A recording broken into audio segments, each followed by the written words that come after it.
Seeing bad technical error messages, let's decode what Facebook is not telling you. Is this happening on one device or all? Let me know in the comments below. First, check downdetector.com.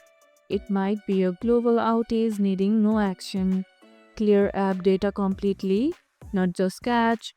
Find this in phone settings under Facebook storage. Try the mobile site m.facebook.com bypasses app-specific glitches. For persistent errors, uninstall and reinstall the app. This refreshes all system files.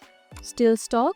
Time your report. Facebook prioritize errors reported during low traffic hours. Back online? Let me know in the comments below. If this video helped, hit the like button, share it, subscribe and leave a comment. Thanks for watching and I'll see you in the next one.